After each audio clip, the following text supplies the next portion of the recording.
नमस्कार, मैं हूं अंकुर। आप देख रहे हैं सत्य न्यूज़। एक नजर डालते हैं अब तक की सुर्खियों पर। दिल्ली में अधिकारियों के तबादले और पोस्टिंग से जुड़े केंद्र सरकार के अध्यादेश पर सोमवार को सुप्रीम कोर्ट ने केंद्र सरकार को नोटिस जारी किया है। कोर्ट ने केंद्र सरकार को इस पर 2 हफ्ते में जवाब देने को कहा है। बता दें, सुप्रीम कोर्ट में इस अध्यादेश के खिलाफ दिल्ली सरकार की याचिका पर सुनवाई हुई। सीजेआई डीवाई चंद्रचूड़ और जस्टिस पीएस नरसिम्हा की खंडपीठ इस मामले में सुनवाई कर रही है। इस पर बहस करते हुए दिल्ली सरकार के वकील अभिषेक मनु सिंघवी ने अध्यादेश पर रोक लगाने की मांग की थी। मुख्य न्यायाधीश डीवाई चंद्रचूड़ ने कहा है कि हम इस पर नोटिस जारी कर रहे हैं। उन्होंने विस्तार से सुनवाई की जरूरत बताते हुए इस मामले पर 2 हफ्ते बाद सुनवाई की बात कही। सुप्रीम कोर्ट ने उपराज्यपाल के वकील के अनुरोध पर उन्हें भी मामले में पक्ष बनाया है।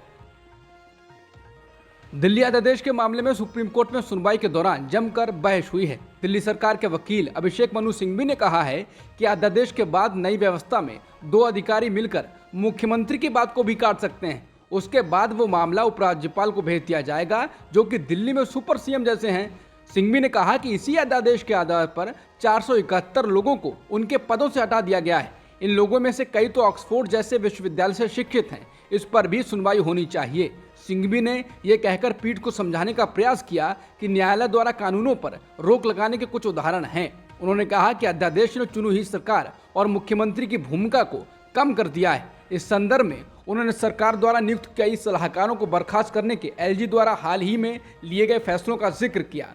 वहीं सॉलिसिटर जनरल तुषार मेहता ने बताया कि प्रभावित पक्षों ने बर्खास्तगी को चुनौती देने का विकल्प नहीं चुना है। इसके जवाब में सिंघवी ने कहा, यह फैसला अध्यादेश के तहत शक्तियों का इस्तेमाल करते हुए लिया गया है। वहीं केंद्र सरकार का पक्ष रखते हुए सॉलिसिटर जनरल ने कहा, इन पदों पर केवल गलत तरीके से लोग नियुक्त किए गए थे। विधायकों के पति पत्नी आप पार्टी के कार्यकर्ताओं को गलत तरीके से काम पर लगाया गया था। इस पर सीधे सुप्रीम कोर्ट में सुनवाई नहीं होनी चाहिए। जो प्रभावित हैं वो हाई कोर्ट जा सकते हैं। ये मांग याचिका में नहीं है। यहाँ पर नई बात कही जा रही है। हालांकि दोनों पक्षों की दलीलें सुनने के बाद मुख्य न्यायाधीश डीवाई चंद्रचूड़ ने कहा कि हम इन 437 सलाहकारों को हटाने के संबंध में केंद्र सरकार को जवाब दाखिल करने के लिए समय देंगे। उन्होंने कहा, हम इन लोगों को नौकरी से हटाने के मामले पर 17 जुलाई 2023 को सुनवाई करेंगे। वहीं अध्यादेश पर 2 हफ्ते बाद सुनवाई होगी। मणिपुर में हो रही हिंसा पर सुप्रीम कोर्ट ने सोमवार को सुनवाई की। सुनवाई में सुप्रीम कोर्ट ने कहा कि हम कानून व्यवस्था अपने हाथ में नहीं ले सकते हैं। ये केंद्र और राज्य सरकार का जिम्मा है। सुनवाई के दौरान सॉलिसिटर जनरल तुषार मेहता ने सुप्रीम कोर्ट को मणिपुर पर स्टेटस रिपोर्ट सौंपी।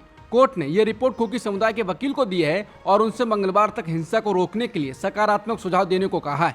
मणिपुर हिंसा मामले पर मंगलवार को भी सुनवाई होगी। सुनवाई के दौरान कुकी समुदाय के वकील कॉलिन गुंजाल्विस ने दूसरे समुदाय पर हिंसा फैलाने का आरोप लगाया। इस पर सुप्रीम कोर्ट ने कहा कि इस कोर्ट का इस्तेमाल तनाव भड़काने के लिए नहीं किया जा सकता। हम राज्य की कानून और व्यवस्था अपने हाथ में नहीं ले सकते हैं। सुप्रीम कोर्ट ने कहा कि राज्य में सुरक्षा सुनिश्चित करना और केंद्र और राज्य सरकारों की जिम्मेदारी है। कोर्ट ने कहा कि हम अधिकारियों को मणिपुर में हालात बेहतर बनाने के जरूरी निर्देश दे सकते हैं। इस मुद्दे पर मणिपुर के विभिन्न समुदायों के लोग हमें सकारात्मक सुझाव दें। स्टेटस रिपोर्ट को देखने के बाद सीनियर वकील कॉलिन गुंजाल्विस ने कहा कि मणिपुर में हिंसा में बढ़ोतरी हुई है। मई के बीच में राज्य में मरने वालों का आंकड़ा 10 था, जो अब 110 तक पहुंच गया है। इसलिए मुझे स्टेटस रिपोर्ट पर शक है। इस पर कोर्ट ने कहा कि आप स्टेटस रिपोर्ट देखकर उस पर ठोस सुझाव दें। हम ये सुझाव सॉलिसिटर जनरल को देंगे। आप रिपोर्ट पर कल हमें सुझाव दीजिएगा। कोर्ट ने कहा कि हम नहीं चाहते कि सुनवाई को राज्य में हिंसा बढ़ाने के एक प्लेटफॉर्म के तौर पर इस्तेमाल किया जाए। हम कानून और व्यवस्था नहीं संभालते हैं, ये हमारा काम नहीं है। लोकसभा चुनाव 2024 में बीजेपी को घेरने के लिए विपक्षी दल एकजुट होने की कोशिश कर रहे हैं। हालांकि इस बीच विपक्ष के बीच भी खींचतान चल रही है। कहा जा रहा है कि उत्तर प्रदेश के पश्चिमी इलाके में बड़ी ताकत माने जाने वाली आरएलडी अगला चुनाव सपा के साथ ही लड़ेगी। इस पर सवाल उठाए जा रहे हैं। कहा जा रहा है कि आरएलडी कांग्रेस बसपा के साथ तालमेल बैठाने में जुटी हुई है। वहीं दूसरी तरफ इसके एनडीए में लौटने की बात भी कही जा रही है। इस बीच रविवार को आरएलडी की तरफ से ये घोषणा की गई कि वो पश्चिमी यूपी की 12 लोकसभा सीटों पर चुनाव लड़ने की तैयारी कर रहे हैं। इंडियन एक्सप्रेस के अनुसार आरएलडी की तरफ से कहा गया है कि उसे उम्मीद है कि 2024 के चुनाव के बाद दोबारा अपना स्टेट लेवल पार्टी का स्टेटस पालेगी। कहा जा रहा है कि रालोद का यह बयान विशेष रूप से सपा के लिए था। आरएलडी के यूपी अध्यक्ष रामाशीष राय ने इंडियन एक्सप्रेस से बातचीत में कहा है कि उनकी पार्टी को अखिलेश यादव की सपा के साथ गठबंधन के लिए सीटें छोड़ने से कोई खास फायदा नहीं हुआ। 2019 लोकसभा चुनाव में रालोद ने 3 सीटों पर चुनाव लड़ा था और उसे एक भी सीट नसीब नहीं हुई।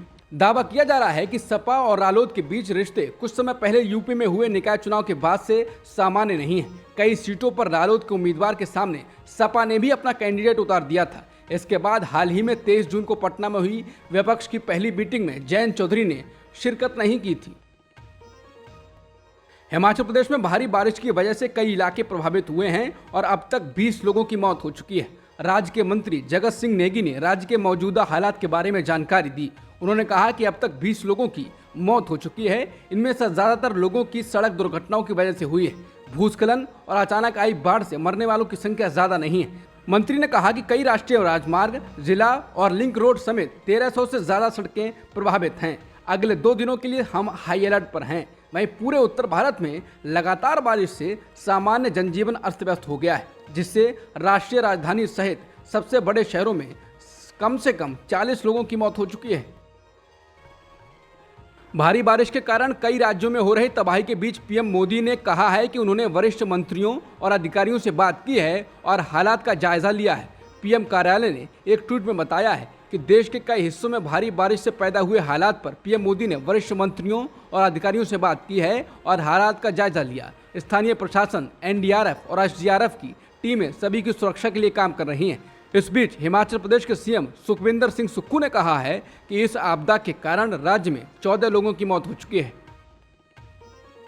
केंद्र सरकार द्वारा कर्नाटक की कांग्रेस सरकार को अन्न भाग्य योजना के लिए चावल देने से मना करने के बाद झटका लगा है। दरअसल केंद्र ने कर्नाटक सरकार की योजना के लिए चावल देने से मना कर दिया था और भारतीय खाद्य निगम यानी एफसीआई को बाजार में अनाज की ई नीलामी करने के लिए कहा था। हालांकि इंडियन एक्सप्रेस की एक रिपोर्ट के मुताबिक पिछले सप्ताह एफसीआई को ई ऑक्शन के तहत 3.86 लाख मीट्रिक टन चावल की पेशकश की गई थी, मगर उसे बहुत अधिक खरीदार नहीं मिले हैं। एफसीआई को ई ऑक्शन के तहत केवल 170 मीट्रिक टन चावल के लिए ही बोलियां प्राप्त हुई हैं। यानी एफसीआई को ई ऑक्शन में बोलीदाताओं को ढूंढने में संघर्ष करना पड़ रहा है। 5 जुलाई को ई ऑक्शन में एफसीआई ने 19 राज्यों और नॉर्थ ईस्ट फ्रंटियर क्षेत्र में 3.86 लाख मीट्रिक टन चावल बेचने की पेशकश की थी। हालांकि उपलब्ध जानकारी के मुताबिक एफसीआई को 3 राज्यों से ही बोलियां प्राप्त हुई हैं, जिनमें महाराष्ट्र, गुजरात और कर्नाटक शामिल हैं। लेकिन एफसीआई को ई ऑक्शन में शेष 16 राज्यों से कोई खरीदार नहीं मिला। कांग्रेस प्रवक्ता सुप्रिया श्रीनेत ने कर्नाटक को केंद्र के द्वारा चावल के लिए मना करने के बाद ई ऑक्शन में नहीं मिले खरीदारों के बाद केंद्र सरकार को निशाने पर लिया है। उन्होंने ट्वीट कर कहा है कि किसी के हक को मारने वाले का भला नहीं होता।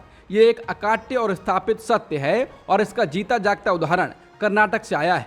कर्नाटक चुनाव के दौरान कांग्रेस ने अन्न भाग्य योजना की गारंटी दी थी। इस योजना के अंतर्गत हर गरीब व्यक्ति को 10 किलो मुफ्त चावल उपलब्ध कराने का संकल्प था।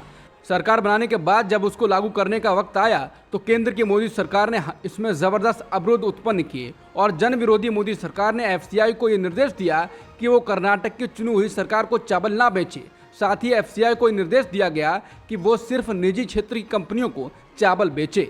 लेकिन विडंबना देखिए, एफसीआई ने ई ऑक्शन में 3,86,000 मीट्रिक टन चावल बेचने की बोलियां आमंत्रित की और बोली मात्र 170 मीट्रिक टन के लिए आई।